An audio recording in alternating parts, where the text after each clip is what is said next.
ভারতীয় ক্রিকেটের কিছু তেতসত্ত্ব আপনাদের সামনে আমি তুলে ধরব। আপনারা সবাই জানেন ভারতীয় ক্রিকেটের পাইপলাইন বিশাল, মানে বেঞ্চ স্ট্রেংথ প্রচুর। আপনি যদি দেখেন একটা প্লেয়ার অবসর নিলে তার পজিশানে 3-4টা প্লেয়ার রেডি থাকে। যেমন ধরুন বিরাট কোহলি, রোহিত শর্মা টি-20 থেকে অবসর নিল এবং তাদের পজিশানে 4-5টা প্লেয়ার অলরেডি আছেন। কেননা ভারতীয় ক্রিকেটের ডোমেস্টিক স্ট্রাকচার, মানে ডোমেস্টিক যে প্ল্যানিংটা খুব সুন্দর। এবার যদি দেখেন এটা হচ্ছে ভারতীয় ক্রিকেটের ভালো দিক। অপর দিকে যদি দেখেন একটু খারাপ দিকও আছে, মানে তেতসত্ত্বও আছে। যেমন ধরুন যে সমস্ত প্লেয়াররা ভালো পারফরমেন্স করে ঠিক তার পরের সিরিজে স্কোয়াড থেকে বাদ পড়েন। এ কথাটা আমি কেন বলছি, জিম্বাবুয়ে সফরে ঋতুরাজ গায়কোয়াড়, অভিষেক শর্মা ভালো পারফরমেন্স করলো, ঠিক তার পরের সিরিজে বাদ পড়লেন। যদি দেখেন সাউথ আফ্রিকা সিরিজে 100 করলো সঞ্জু স্যামসন, ঠিক তার পরে সিরিজ শ্রীলঙ্কা সিরিজ থেকে ওডিআই থেকে বাদ পড়লেন। বাংলাদেশের বিরুদ্ধে 200 করলো ঈশান কিষান, ঠিক তার পরে স্কোয়াডে প্লেইং 11-এ চান্স পেল না। মোটামুটিভাবে যদি দেখেন এই সমস্ত কিছু ভারতীয় ক্রিকেটে অনেক আগে থেকে হয়ে আসছে। সবার প্রথমে আসি ঈশান কিষানের কথায়। ঈশান কিষান ভারতীয় ক্রিকেটের একজন বাঁহাতি ওপেনিং ব্যাটসম্যান এবং উইকেট কিপার ব্যাটসম্যান। আপনারা সবাই জানেন মুম্বাই ইন্ডিয়ান্সের হয়ে ঈশান কিষান খেলেন আইপিএলে। মোটামুটিভাবে বিধ্বংসী প্লেয়ার, খুব সুন্দর একজন প্লেয়ার। ওডিআই স্ট্যাটটা যদি আপনারা দেখেন ঈশান কিষানের 102 স্ট্রাইক রেট, 42.6 এভারেজ। মোটামুটিভাবে ওপেনারের পক্ষে খুব সুন্দর এভারেজ। যে কোনো দলের সম্পদ হতে পারেন, কিন্তু ভারতীয় দলে সুযোগ পাচ্ছেন না। 200 হাইয়েস্ট স্কোর, যে কোনো টিমের পক্ষে আপনি যদি দেখেন কোনো একটা প্লেয়ার যদি 200 করে থাকে, মানে হাইয়েস্ট স্কোর যদি 200 থাকে ওডিআইতে, মোটামুটিভাবে আপনি বলতে পারেন খুব সুন্দর প্লেয়ার এবং যে কোনো দলের সম্পদ হতে পারেন। বা ভারত ছাড়া অন্য কোনো দলের হলে সুযোগ পাবেন, মাস্ট বি। আমি অন্য কোনো দল, কোনো ছোট দলের কথা বলছি না, যেমন বড় দলগুলোর কথা বলছি। যেমন অস্ট্রেলিয়া বলুন, ইংল্যান্ড বলুন, সাউথ আফ্রিকা বলুন, পাকিস্তান বলুন, বাংলাদেশ বলুন, এই সমস্ত দলের সম্পদ হতে পারতেন। শুধুমাত্র ভারতীয় দলে উনি চান্স পেলেন না, কেননা ভারতীয় দলে অনেক প্লেয়ার আছে বলে। অনেক প্লেয়ার আছে, আদৌ কি ঈশান কিষানকে রিপ্লেস করার মতো কোনো প্লেয়ার আছে? ঈশান কিষান 200 করা প্লেয়ার, কেন আমি তার কথা এত বলছি? কেননা পৃথিবীতে 200 করা প্লেয়ারের সংখ্যা খুবই কম। সবার আগে আসি, সবচেয়ে বেশি 200 করেছে ভারতীয়রা। এবার ভারতীয়রা যারা 200 করেছেন তাদের লিস্ট যদি করেন, বীরেন্দ্র সেহবাগ, সচিন তেন্ডুলকর, রোহিত শর্মা, ঈশান কিষান, শুভমান গিল, ব্যাস লিস্ট কিন্তু এখানেই শেষ।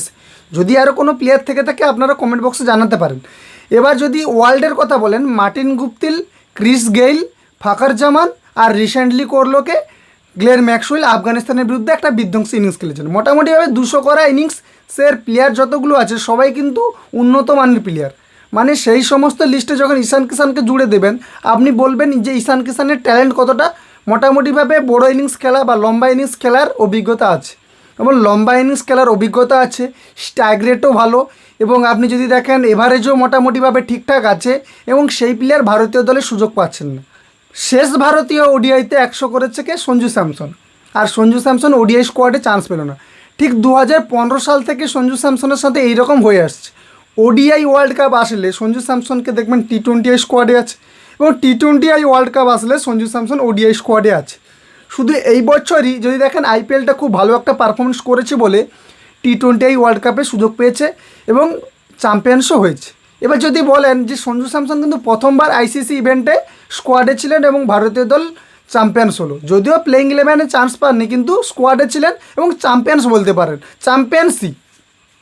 এবার যদি দেখেন সঞ্জু স্যামসন চ্যাম্পিয়ন্স ট্রফি, যেটা 2025 সালে হতে চলেছে, তার প্ল্যানিংয়েও নেই। আমি বলবো 90% বাদ। কেননা শ্রীলঙ্কা সিরিজে যে সমস্ত প্লেয়ারের উপর ভরসা দেখানো হয়েছে, আশা করি সেই সমস্ত প্লেয়ারকে নিয়েই প্ল্যানিং করা হচ্ছে, এবং 2025 যে চ্যাম্পিয়ন্স ট্রফি সেখানে এই সমস্ত প্লেয়াররাই খেলবে। এবং সঞ্জু স্যামসন যে বাদ চ্যাম্পিয়ন্স ট্রফি স্কোয়াড থেকে, প্রায় 90% সত্য কথা। 10%-এর কথা যদি আপনি বলেন, যদি কোনো প্লেয়ার একদম বাজে পারফরমেন্স করে তার জায়গায় হয়তো সঞ্জু স্যামসন আসতে পারে। মোটামুটি যদি বলেন, সঞ্জু স্যামসন প্রায় ওডিআই স্কোয়াড থেকে, মানে চ্যাম্পিয়ন্স ট্রফির স্কোয়াড থেকে পুরোপুরিভাবে বাদ, এটা বলতে পারেন। এবার যদি দেখেন সঞ্জু স্যামসনের কথা, গৌতম গম্ভীর একটা টুইট করেছিলেন 2020 সালে, মানে আজ থেকে 4 বছর আগে। তখন গৌতম গম্ভীর টুইট করেছিলেন যে সঞ্জু স্যামসন যতগুলো ভারতীয় ইয়ং প্লেয়ার আছেন তাদের মধ্যে সবচেয়ে সেরা প্লেয়ার, এবং ইয়ং ট্যালেন্ট এবং উইকেট কিপিং হিসাবে সবচেয়ে ভালো যতগুলো উইকেট কিপার ব্যাটসম্যান আছে। এটা ছিল 2020 সালের টুইট, এবং 2024 সালে নিজে ক্ষমতায় এসে কী করলেন, সঞ্জু স্যামসনকে বাদ দিলেন। মোটামুটিভাবে মুখে বলা সহজ, কিন্তু আপনি যদি দেখেন ক্ষমতায় যখন আপনি থাকবেন তখন এটা করা খুবই কঠিন, কেননা অনেক কিছুর দিকে আপনাদের দেখতে হয় এবং আপনি রিস্কটা হট করে নিতে পারেন না। এবার যদি দেখেন সঞ্জু স্যামসন অন্য কোনো টিমের হলে কনসিস্টেন্সি সুযোগ পাবেন। এবার সঞ্জু স্যামসন কিন্তু সুযোগ পেয়েছেন, এত সাল প্রত্যেক বছরই সুযোগ পেয়েছেন, কিন্তু কনসিস্টেন্সিভাবে সুযোগ পাননি। মানে একটা খেলেছেন তো দুটো ম্যাচে বসেছেন, তারপরে একটা সিরিজে গিয়েছেন তো অপর সিরিজে বসেছেন। মোটামুটিভাবে সঞ্জু স্যামসনের সাথে খারাপ হচ্ছে। এবং এবারে শ্রীলঙ্কা স্কোয়াডে সঞ্জু স্যামসন ওডিআইতে থাকা জরুরি বা দরকার ছিল বা উচিত ছিল আমি মনে করি। এবার যদি আর একটা প্লেয়ারের কথায় আসেন, ঋতুরাজ গায়কোয়াড়।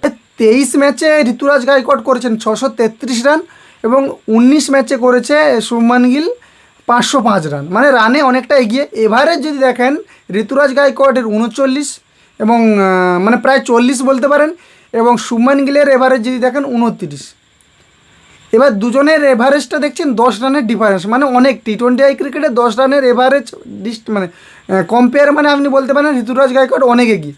স্ট্রাইক রেটেও ঋতুরাজ গায়কোয়াড় এগিয়ে 143, এবং এর স্ট্রাইক রেট মানে শুভমান গিলের স্ট্রাইক রেট 139। যদি দেখেন কাছাকাছি প্রায়, তবুও শুভমান গিল ভাইস ক্যাপ্টেন, কিন্তু ঋতুরাজ গায়কোয়াড় স্কোয়াডে নেই। এই সমস্ত প্রশ্ন আমি তুলব, মানে as a cricket content creator হিসেবে আমাকে এই সমস্ত প্রশ্ন তুলতেই হবে। কেননা অভিষেক শর্মা 100 করলো, নিজের দ্বিতীয় টি20 ইন্টারন্যাশনাল ম্যাচে 100 করলো, সেই প্লেয়ার তার পরের সিরিজ থেকে স্কোয়াড থেকে থাকলেন না। প্লেইং 11-এ না থাকুক, স্কোয়াডে থাকা দরকার ছিল অভিষেক শর্মার পক্ষে। এবার আপনি যদি দেখেন যে সমস্ত প্লেয়াররা ভারতের হয়ে পারফরমেন্স করেছেন, সেই সমস্ত প্লেয়াররা ভারতের স্কোয়াড থেকে বা ঠিক তার পরের সিরিজের স্কোয়াড থেকে বাদ পড়েছেন। যেমন দেখুন অভিষেক শর্মা জিম্বাবুয়ে সফরে 100 করলো, টি20 45 বলে 100 করলো, ওয়ান অফ দ্য আমি বলবো ফার্স্টেস্ট 100, মানে ভারতীয়দের দ্বারা ওয়ান অফ দ্য ফার্স্টেস্ট 100 করলো, এবং ঠিক তার পরের সিরিজে বাদ পড়লেন। মডার্ন ডে ক্রিকেটের মতো ইনিংস খেললেন, তবুও বাদ পড়লেন। এবং যেমন ধরুন শুভমান গিলের মতো সেলফিশ প্লেয়ার, সে কিনা ভাইস ক্যাপ্টেন হলো। শুভমান গিলের ওডিআই স্কোয়াডে থাকা নিয়ে আমার কোনো মতভেদ নেই, বা আমার কোনো শুভমান গিলের সাথে পারস্পরিক শত্রুতা নেই, বা শুভমান গিল যে খারাপ প্লেয়ার আমি সেটাও বলছি না। কিন্তু শুভমান গিল যদি চান্স পেতে পারে টি20 ঋতুরাজ গায়কোয়াড় অভিষেক শর্মা কেন চান্স পাবে না, এটা নিয়ে প্রশ্ন। তাও আবার ভাইস ক্যাপ্টেন হিসেবে চান্স পেল। ওডিআইতে শুভমান গিল ঠিকঠাক আছে, কোনো সমস্যা নেই। এবার আপনি যদি দেখেন সঞ্জু স্যামসন পারফরমেন্স করলো, ওডিআই থেকে বাদ পড়লো। ঈশান কিষান 200 করলো, ওডিআই থেকে বাদ পড়লো।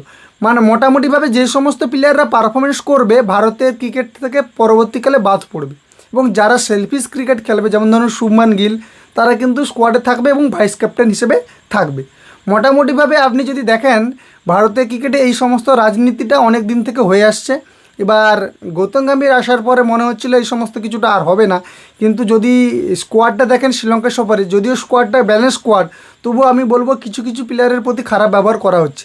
এটা কিন্তু ভারতের ক্রিকেটে প্রথম নয়, এর আগে থেকেও অনেকবার হয়ে আসছেন। যদি আপনারা করুণ নায়ারের ঘটনাটা মনে থাকেন, যে করুণ নায়ার দ্বিতীয় ভারতীয় হিসেবে 300 করলো, মানে কেবলমাত্র দ্বিতীয় ভারতীয় হিসেবে। টেস্ট ক্রিকেটে প্রথম ভারতীয় যদি বলেন বীরেন্দ্র সেহবাগ 300 করেছিল, এবং তারপর করুণ নায়ার 300 করলো। ঠিক তার পরের টেস্টে করুণ নায়ার বাদ পড়লো, এবং আজ পর্যন্ত করুণ নায়ারকে ভারতীয় টেস্টে দেখা যায়নি। মোটামুটিভাবে 300 করা প্লেয়ার, যে কিনা পৃথিবীতে খুব কম সংখ্যক প্লেয়ার আছে, সেই সমস্ত প্লেয়ার বা দ্বিতীয় ভারতীয় বলতে পারেন। বীরেন্দ্র সেহবাগের পর দ্বিতীয় ভারতীয় যদি কোনো আরও থেকে থাকে, আমার হয়তো এখন জানা নেই, আমি পরে রিসার্চ করে আপনাদের জানিয়ে দিতে পারি, বা কেউ যদি জেনে থাকেন কমেন্ট বক্সে জানিয়ে দেবেন। কেননা এই ভিডিওটা করুণ নায়ারকে নিয়ে ছিল না, তাই আমি রিসার্চ করিনি। এবার করুণ নায়ার দ্বিতীয় ভারতীয় হিসেবে 300 করলো, ঠিক তার পরের টেস্টে বাদ পড়লেন এবং এখন পর্যন্ত সুযোগ পেলেন না। মোটামুটিভাবে ভারতীয় ক্রিকেটের ভালো দিক যেমন আছেন, এই সমস্ত খারাপ দিকও আছে। ইয়ং প্লেয়ার যারা পরবর্তীকালে ক্রিকেটকে কেরিয়ার হিসেবে বেছে নেবে ভাবছেন, তাদের জন্য এই সমস্ত সংশয়, বা তারা ভবিষ্যতে কী করবে, যে ক্রিকেট যে ভারতীয় যারা আছেন, যে ক্রিকেট যে কেরিয়ার হিসেবে যদি দেখেন একটা কি সিকিউর কেরিয়ার, এই সমস্ত নিয়ে অনেক প্রশ্ন থেকে যায়। মোটামুটিভাবে ভারতীয় ক্রিকেটে কেন এই সমস্ত কিছু হচ্ছে, যারা পারফরমেন্স করছে কেন বাদ পড়ছেন, সেই সমস্ত কিছু আপনারা কমেন্ট বক্সে জানাতে পারেন। ভিডিওটা এই পর্যন্ত। ভিডিওটা যদি ভালো লাগে বন্ধুদের ট্যাগ করতে পারেন, বন্ধুদের শেয়ার করতে পারেন, আমাকে ফলো করতে পারেন। দেখা হচ্ছে পরের ভিডিওতে।